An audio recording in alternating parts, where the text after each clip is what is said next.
మొత్తం ఆవేదన వ్యక్తం చేస్తుంది. వివాహిత సంబంధం పెట్టుకుని ఇల్లీగల్ ఎఫైర్ భార్య ఉన్నాకనే అగ్నిసాక్షిగా పెళ్లి చేసుకున్న భార్య ఉన్నాకనే మరో ఆడామెతో ఇల్లీగల్గా అక్రమ సంబంధం పెట్టుకున్నాడని కుటుంబ సభ్యులు ఆరోపించడం అయితే జరుగుతుంది. మొత్తం మీద కూడా రెడ్ హ్యాండెడ్గా పట్టుకున్నాము. అమ్మాయితోని అక్రమ సంబంధం పెట్టుకొని ఆ ఇంట్లో సహజీవనం చేస్తున్నప్పుడు మేము చూసాము. మాకు న్యాయం కావాలి అని రోడ్డు మీద ధర్నా చేయడం అయితే జరుగుతుంది. వాళ్ళ భార్య ఇప్పుడు ప్రస్తుతం అయితే పోలీస్ స్టేషన్లో ఉంది. నా హక్కులని నాకు కావాలి, మా భర్త నన్ను ఇంత దారుణానికి ఒడికట్టాడు, అదేవిధంగా నాకు న్యాయం కావాలి, నాకు 3 చిన్నపిల్లలు ఉన్నారు, నా సంసారం అంతా బయటేసాడని వాళ్ళ భార్య ఆవేదన వ్యక్తం చేయడం అయితే జరుగుతుంది. మొత్తం మీద కూడా వాళ్ళ భర్తతో మాట్లాడే ప్రయత్నం చేస్తాం. అతను మీడియా ముందు రావడానికి నిరాకరిస్తున్నాడని చెప్పొచ్చు.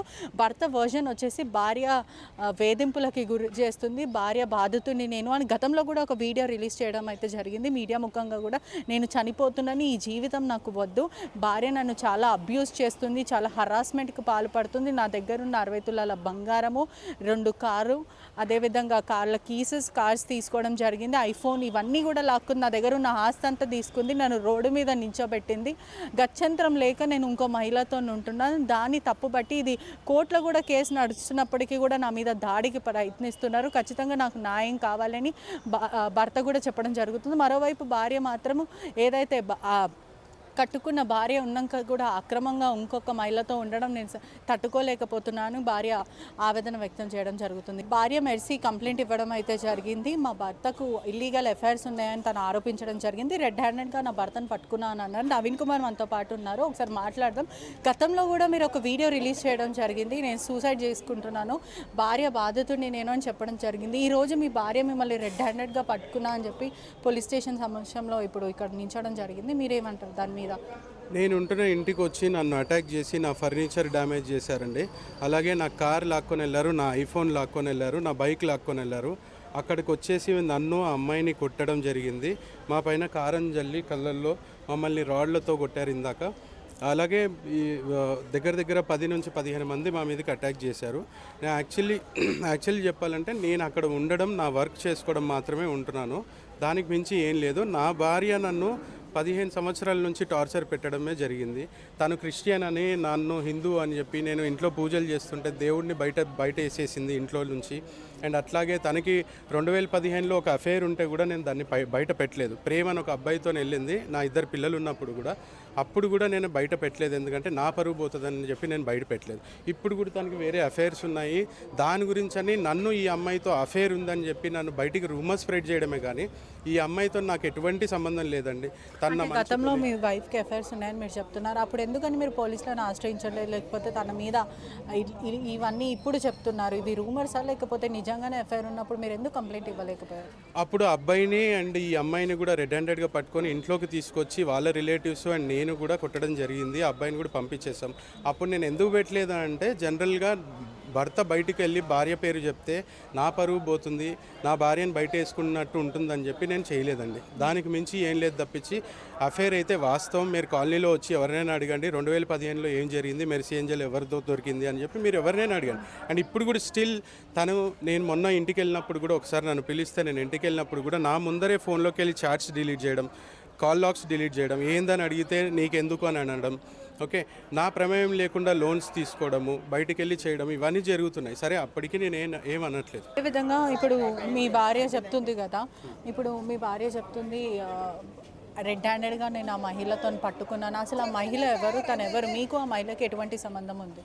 ఆ అమ్మాయి పేరు ఉషశ్రీ అండి. నా ఆఫీస్లో అకౌంటెంట్గా పనిచేస్తుంది లాస్ట్ 1.5 ఇయర్ నుంచి. తను మంచి కొలీగ్ మాత్రమే నాకు, అండ్ మా ఇద్దరి మధ్యలో మంచి స్నేహం మాత్రమే ఉంది. మాకు ఎటువంటి రిలేషన్ లేకుండా కూడా మా వైఫ్ మా పైన అనవసరమైన పుకార్లు లేపి, అంటే గతంలో తనకి జరిగిన ఆ సంఘటన ఏదైతే ఉందో దాని గ్రడ్జ్ తీసుకోవడానికి మాత్రమే మమ్మల్ని అఫైర్లోకి వేసింది. అఫైర్ వేసి మా రెడ్ హ్యాండ్ పట్టుకున్నామా అని చెప్పి వాళ్ళు చెప్పడం jరుగుతుంది కదా, ఫొటోస్లో మీరు అక్కడ ఉన్నారు అని చెప్పి తను అంటుంది కదా. మేడం, నాది ఆఫీస్, ఓకే, నేను ట్యాక్స్ కన్సల్టెంట్, నాకంటూ సెపరేట్ క్యాబిన్ ఉంటుంది. నా క్యాబిన్లో కూర్చొని మాట్లాడుతుంటే దాన్ని రెడ్ హ్యాండెడ్గా పట్టుకోవడం అనేది జరగదు. మీకు ఆ అమ్మాయికి ఎటువంటి సంబంధం ఉంది అంటే మీరు పెళ్లి చేసుకున్నారని చెప్పి మీ మీ భార్య ఆరోపించడం జరుగుతుంది? వితౌట్ డివోర్స్ నేను పెళ్లి చేసుకున్నాను అనేది అబద్ధం అండి. మేమిద్దరం బయటికి వెళ్ళాము, బయట ఉన్నాము. ఎందుకంటే వీళ్ళ టార్చర్ తట్టుకోలేక వీళ్ళు చేసిన ప్రతి పనికి మేము బయటికి వెళ్ళాల్సి వచ్చింది. అంతకు మించి మేము పెళ్లి చేసుకున్నాము అవి ఇవి అని అయితే రూమర్స్ అండి. దీనికి మించి ఏం లేదు. అండ్ మోర్ ఓవర్ నా వైఫ్ పేరు మీద 60 తులాలు గోల్డ్ ఇచ్చానండి. 4 ప్లాట్లు నా వైఫ్ పేరు మీద పెట్టాను. నాకు నిజంగానే అఫేర్లు ఉండింటే నా వైఫ్ పేరు మీద నేను డైరెక్ట్ సేల్ డీడ్సే చేశాను. ఫామ్ హౌస్ తన పేరు మీదే ఉంది. నా దగ్గర ఒక్కటి కూడా లేదండి. ఇప్పుడు రామ్నగర్లో తను ఉంటున్న ఇల్లు కూడా నేనే కట్టించాను. నాకు కేవలం ఉంది నా ఐఫోన్ ఒకటి, నా బ్రెజా కార్ ఒకటి, నా హోండా యాక్టివ్ ఒకటి. ఇవి కూడా మార్నింగ్ నన్ను కొట్టి అమ్మాయిని కొట్టి లాక్కెళ్ళారు. ఇవి నాకు అట్లీస్ట్ నాకు కావాల్సింది నా ఐఫోన్ అండి. దాంట్లో నా పాయింట్ ఆఫ్ కాంటాక్ట్స్, నేను ఎవరికైనా కాల్ చేయాలన్నా లేకపోతే మీ దగ్గర ఇప్పుడు మొబైల్ ఫోన్ కూడా లేదు? నా దగ్గర మొబైల్ కూడా లేదు. మొబైల్ కూడా మార్నింగ్ వచ్చి లాక్కెళ్ళారు. లాక్కెళ్ళి బయట పడేశారు. వస్తువులన్నీ పగలగొట్టేశారు.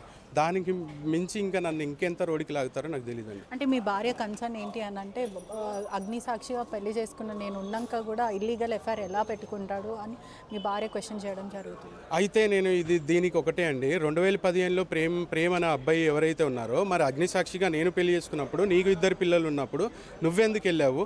ఆ అబ్బాయి నంబర్ కూడా మీకు కాల్స్ వస్తే నేను మీడియాకి రిలీజ్ చేయమంటే చేస్తాను. లేదా తన ఫోన్ మీరు ఏమైనా చూస్తానంటే కూడా చూడండి. తనకు కూడా ఉన్నాయి కాబట్టి నేను ఆ రోజు పెట్టలేదు. ఇప్పుడు నన్ను కావాలని గ్రజ్కి బయటికి వేయడం తప్పించి దానికంటే ఇంకెక్కువ లేదండి. తనకి ఇప్పటికీ కూడా నేను అక్కడ ఓన్లీ ఫైనాన్స్ మెషిన్గా పనిచేయాలి, తనకి డబ్బులు ఇవ్వాలి. అండ్ నేను 10 కంట్రీస్ తిప్పానండి. 10 కంట్రీస్ తిప్పాను. తనకి లేదన్న లగ్జరీ పెట్టాను, అన్నీ చూశాను. ఇప్పటి వరకు ప్రతిదీ షీ సాటిస్ఫైడ్. ఇప్పుడు ఒక కారణం నన్ను బయటికి చూపించడం ఏంటంటే నన్ను అన్పాపులర్ చేయాలి, నన్ను కాలి కింద పెట్టుకోవాలి. ఎందుకంటే నన్ను ఇంకే విధంగా టార్చర్ పెట్టాలో అవన్నీ విధాలు ట్రై చేస్తుంది. అంటే కేవలం ఇదంతా డబ్బు కోసం చేస్తుందని మీరు ఆరోపిస్తున్నారా? డెఫినెట్గా. కాకపోతే మేడం నా పాయింట్ ఆఫ్ సోర్సే లేదు. ఇప్పుడు నా దగ్గర నాట్ ఈవెన్ ఆ సింగిల్ పెన్నీ లేదు. తన దగ్గర 60 తులాల బంగారం, 4 ప్లాట్లు, నేను కట్టించిన ఇల్లు, నా ల్యాప్టాప్, నా ఒరిజినల్ పాస్పోర్ట్స్, ఆధార్, బట్టలు కూడా ఇవ్వలేదండి. మొన్న చిక్కడపల్లి పోలీస్ స్టేషన్కి వెళ్ళి బట్టల గురించి నాకు ల్యాప్టాప్, నా వెహికల్ ఇప్పించిండంటే భార్య తీసుకుంది కదా అని ఆన్సర్ చెప్పి పంపించేశారు.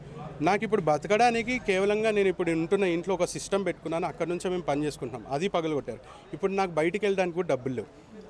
అన్నీ లాక్కుంది. ఇప్పుడు అతనికి డబ్బే అవసరం లేదన్నప్పుడు ఆ ప్రాపర్టీస్లోకి వెళ్ళి అట్లీస్ట్ నాకేమైనా ఇచ్చి, సరే బయట ఉన్నావు కదా బతకడానికి ఏమైనా ట్రై చేయని హెల్ప్ అయినా చేశారు. ఎవరు అన్నీ లాక్కుంది. ఇప్పుడు ఏం లేవంటున్నారు. 60 తులాల బంగారం ఇంట్లోకి వెళ్ళి పోయింది అంటున్నారండి. పోయింది అన్నప్పుడు ఒక తులం బంగారం పోయిందంటేనే కంప్లైంట్ ఇస్తాం. 60 తులాల బంగారం పోయిందని ఒక లేడీ అన్నప్పుడు తను వెళ్ళి కంప్లైంట్ ఇస్తుంది తన గోల్డ్ గురించి. ఇప్పటివరకు కంప్లైంట్ లేదు, నేనే వెళ్ళి ఇచ్చా. ఆ కంప్లైంట్ ఇచ్చిన క్రమంలో మా ఫ్యామిలీ వీళ్ళ ఫ్యామిలీ గొడవ జరిగింది. ఆ గొడవ జరిగిన టైంలో వీళ్ళ హస్బెండ్, కుషా వాళ్ళ హస్బెండ్కి ఫోన్ చేసి వీళ్ళిద్దరు ఇల్లీగల్ రిలేషన్లో ఉన్నారని చెప్పడం జరిగింది. ఆ అబ్బాయి ఈ అమ్మాయిని బయటికి పంపించడం జరిగింది. మేము బయటికి వచ్చి మేము బయట ఉంటున్నాం అంతే తప్పించి మాకు ఎటువంటి తను అంటున్నట్టుగా పెళ్లి చేసుకున్నామని కానీ లేకపోతే ఇంకేదో ఉంది. ఇవన్నీ ఆరోపణలు అంటున్నారు. మీకు ప్రాణహాని ఉందని చెప్తున్నారా? డెఫినెట్గా ఆరోపణలే మేడం. ఇప్పుడు నిన్న వచ్చి అటాక్ చేశారు, ఈ రోజు అటాక్ చేశారు. ఇప్పుడు మా మదర్ దగ్గరికి వెళ్ళి శివం రోడ్లో వాళ్ళకి ఎటువంటి పాయింట్ ఆఫ్ కాంటాక్ట్ లేదు. మా మదర్ ఇండిపెండెంట్గా ఉంటుంది. మదర్ కూడా సపోర్ట్ చేస్తుంది ఆల్రెడీ అని చెప్పి కాదు మేడం. సపోర్ట్ ఏ విధంగా చేస్తున్నారు? ఇప్పుడు అబ్బాయి బయటికి వెళ్ళాడు, తినడానికి డబ్బులు లేవంటే డబ్బులు వేస్తే నువ్వు డబ్బులు వేసావా అని చెప్పి కొట్టడం అన్యాయం కదా. ఓ ముసలావిడ 65 ఏళ్ళ ఆమెను కొట్టి చైన్ లాక్కొని తను మా దగ్గర ఉండదు, తను బయట భర్తతో సపరేట్ ఉంటుంది, తనని కొట్టే అవసరం ఏంది? ఇప్పుడు ఎల్బీ నగర్కి వెళ్ళి మా అక్కని కొట్టడానికి ట్రై చేశారంట. అక్కడికి వెళ్ళి తనని కొట్టడం ఏంటంటే ఇదంతా కూడా కోర్టులో నడుస్తుంది అని కూడా తను చెప్తుంది. మరి కోర్టులో నడిచినప్పుడు మీరు ఎందుకు హరాస్ చేస్తున్నారు? మీ భార్యని హరాస్ చేస్తున్నారు, కాల్ చేసి మెసేజ్లు పెడుతున్నారు, థ్రెటనింగ్ చేస్తున్నారు అని చెప్తున్నారు. హరాస్ ఏం లేదండి. I was just trying to get connected. అంటే నేను పిల్లల గురించి నీ గురించి అని చేయగలుగుతానా చేయలేనా అనేసి నేను మాట్లాడుతున్నాను. జస్ట్ ఇదంతా 2 months ప్రాసెస్లోనే అయింది, ఏదో 2 years కాదు. 2 monthsలో మేము సార్ట్అవుట్ చేసుకుందామని నేనేదో మ్యూచువల్గా నేను ముందరికి వెళ్తుంటే తను దాన్ని అన్ని బయట పెట్టి హరాస్ అంటుంది తప్పించి, దానిలో హరాస్మెంట్ ఉంటే తను అప్పుడే ఇమీడియట్గా పోలీస్ స్టేషన్లో పోలీస్ కంప్లైంట్ ఇవ్వాల్సింది. హరాస్మెంట్ అంటే డెఫినెట్గా వెళ్ళి నాకు ఇప్పుడు నేను ఎట్లా అయితే వచ్చానో నాకు కష్టం జరిగిందని తను ఇవ్వాల్సింది. ఇప్పటివరకు ఇవ్వలేదు అంటే డెఫినెట్గా నేనేం హరాస్ చేయలేదు. అవి ఇప్పుడు సాక్ష్యాలుగా పెట్టుకోవడమే. ఇప్పుడు నేను మొన్న గోవా వెళ్ళి వచ్చానండి. గోవాకి వెళ్తే మరి ఫోన్లో డ్రెస్సులు అవన్నీ పెట్టాను. నా దగ్గర కూడా నా ఐఫోన్లో ఉన్నాయి. ఆ ఐఫోన్ లాక్కెళ్ళారు. ఆ డ్రెస్సులు ఇప్పించుకుంది, పిల్లలకి ఫీజులు కట్టించింది. మరి హరాస్మెంట్ అంటే అవన్నీ ఎందుకు తీసుకుంటుంది? నేను 3 సార్లు వస్తే 3 సార్లు నాతో ఎలా సంసారం చేసింది? 1 డేనే ఉన్నాను, సరే ఒకరోజే ఉన్నాడు అని ఉంటుంది. ఒకరోజే ఉన్నాను, కానీ ఉన్న రోజులైతే నువ్వు ఉన్నావుగా, నన్ను ఎందుకు రానిచ్చావు? మరి హరాస్మెంట్ చేసేవారిగా అయితే నీకు ఇండిపెండెంట్ ఇల్లు ఉంది, కింద గేట్ ఉంది, పైన లాక్ ఉంది, నువ్వు వేసుకోవాల్సింది లేదా నన్ను బయటికి పంపించాల్సింది. అండ్ ఇంకోటి ఏంటంటే నేను ఇల్లరికం ఉంటున్నానండి, నేను బయట ఉండట్లే. నేను ఇల్లరికం ఉంటున్నాను, కింద మా అత్తయ్య ఉంటుంది, పైన వాళ్ళ బావ వాళ్ళ అక్కలు వీళ్ళందరూ ఉంటారు. అక్కడ నేను ఒక్కరిని వెళ్ళి తనని హరాస్ ఎలా చేస్తాను? ఇంతమంది చుట్టూ ఉండగా వాళ్ళ తమ్ముళ్ళు ఉండగా నేను ఒక్కరిని హరాస్ చేస్తే వాళ్ళు మీరు ఏ విధంగా న్యాయం కోరుకుంటున్నారు? మీ డిమాండ్స్ ఏంటి? మేడం మమ్మల్ని ప్రశాంతంగా కొన్ని రోజులు అయితే వదిలేస్తే ఏదో ఒక నిర్ణయానికి వస్తాం. ఏంటంటే ఇలా ప్రతిరోజు వచ్చి కొట్టి చేసి మమ్మల్ని ఇలా ఆ అమ్మాయిని చంపే విధంగా కిందేసి తొక్కారండి. తనకి తొక్కితే కడుపులో ఈరోజు పాపం ప్రాబ్లం ఫేస్ అవుతుంది. ఇప్పుడు అమ్మాయికి ఏమైనా జరిగినా నాకేమైనా జరిగినా ఎవరు బాధ్యులు? ఇంతమంది మూకుబడిగా మీదకి వచ్చి కొడుతూ చేస్తూ ఉంటే మేము ఎక్కడ వెళ్ళాలి? ఇప్పుడు ఉన్న ఇల్లు కూడా రెంట్ అండి, అక్కడ రచ్చ చేశారు. ఇప్పుడు మేము ఎక్కడ ఉండాలి? మా దగ్గర ₹1 లేదు. ఇప్పుడు తీసుకున్న ఐఫోన్ పాయింట్ ఆఫ్ కాంటాక్ట్ అయినా ఇవ్వమంటే అది కూడా ఇవ్వట్లేదు. ఐఫోన్ అయినా ఇప్పించండి, అట్లీస్ట్ నాకు న్యాయం చేయండి. దాంట్లో నా కాంటాక్ట్స్ ఉన్నాయి, ఎవరికైనా కాల్ చేయాలన్నా, లేకపోతే నా గూగుల్ పే ఫోన్పేలో అమౌంట్ ఉన్నాయి. అవన్నిటికైనా నాకు ఫోన్ కావాలి కదండి, మినిమం బేసిక్ నీడ్. అదైనా ఇప్పించండి అని నేను పోలీస్ స్టేషన్ రావడం సరే కదా. భర్త కూడా ఆవేదన వ్యక్తం చేస్తున్నాయి. ఇవన్నీ కూడా ఫాల్స్ ఎలిగేషన్స్ అని చెప్పడం అయితే జరుగుతుంది. మొత్తం మీద కూడా ఇదంతా డబ్బు కోసం ఆశిస్తుంది. నా దగ్గర ఉన్న బంగారం, నగదు, కారు ఇవన్నీ కూడా లాక్కొని ఇంకా నన్ను రోడ్డు మీద నించోబెట్టింది. గతంలో కూడా మా భార్యకి ఎన్నో ఎఫైర్స్ ఉన్నాయి. ఎఫైర్స్ ఉన్నప్పటికీ కూడా నేను తనని నా దగ్గరికి మళ్ళీ తీసుకున్నానని చెప్పడం అయితే జరుగుతుంది. మొత్తం మీద కూడా భర్త బాసెస్ భార్య అయితే అవుతుందని కూడా చెప్పొచ్చు. పోలీసులు మాత్రము కేసు నమోదు చేసుకొని దర్యాప్తు చేస్తాం, ఉమెన్ టీమ్స్కి మేము ఫార్వర్డ్ చేస్తాం ఇది అయితే చెప్పడం అయితే జరుగుతుంది. మొత్తం మీద అయితే భార్య భర్తల గొడవ వర్సెస్ జరుగుతుందని కూడా చెప్పొచ్చు. భార్య మాత్రము నా భర్త ఇల్లీగల్ ఎఫైర్గా ఇంకొక మహిళతో ఉంటే రెడ్ హ్యాండెడ్గా నేను పట్టుకున్నానని భార్య చెప్తుంది. భర్త మాత్రం ఇదంతా ఫాల్స్ ఎలిగేషన్స్ అని చెప్పడం అయితే జరుగుతుంది. కెమెరామ్యాన్ విజేత పరీక్ష reporting RTV Hyderabad.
Hyderabad Amberpet DD కాలనీలో వివాహేతర సంబంధం రచ్చకెక్కింది. భర్త ప్రియురాలతో ఉండగా భార్య రెడ్ హ్యాండెడ్గా పట్టుకుంది. తన భర్తతో ఎలా ఉంటావంటూ ప్రియురాలతో వాగ్వాదానికి దిగింది. భార్య కొడుకుపై ప్రవీణ్ దాడి చేశాడు. ముషీరాబాద్ SRT కాలనీకి చెందిన ప్రవీణ్ కొంతకాలంగా అంబర్పేటలోని డీడీ కాలనీలో సహజీవనం చేస్తున్నాడు. తన భర్త మరో యువతితో వివాహేతర సంబంధం పెట్టుకొని తమకు అన్యాయం చేశారంటూ భార్య ఆవేదన వ్యక్తం చేసింది. తాను పనిచేస్తున్న కంపెనీలోని యువతితోనే వివాహేతర సంబంధం పెట్టుకున్నాడు ప్రవీణ్. ప్రియురాలికి పెళ్ళై 2 పిల్లలున్నారు. భర్త తనపై దాడి చేస్తున్నాడని భార్య మెర్సీ పోలీసులను ఆశ్రయించింది.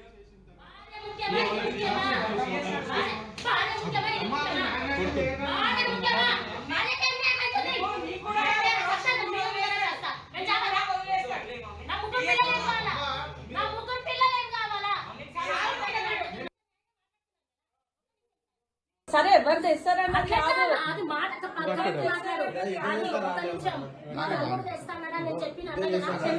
నేనేమన్నా మరి అడుగు చెప్పేది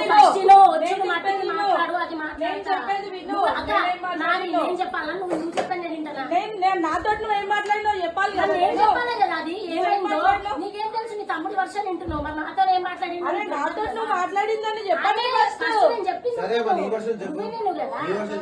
నేను ఆయన అన్నతో మాట్లాడతాను అనేస్తారా? సరే వీడియో తీస్తున్నా కదా ప్రవీణ్ తీయని మాట్లాడదామంటే రోడ్ మీద మాట్లాడదామంటే ఏమన్నాడు ఫస్ట్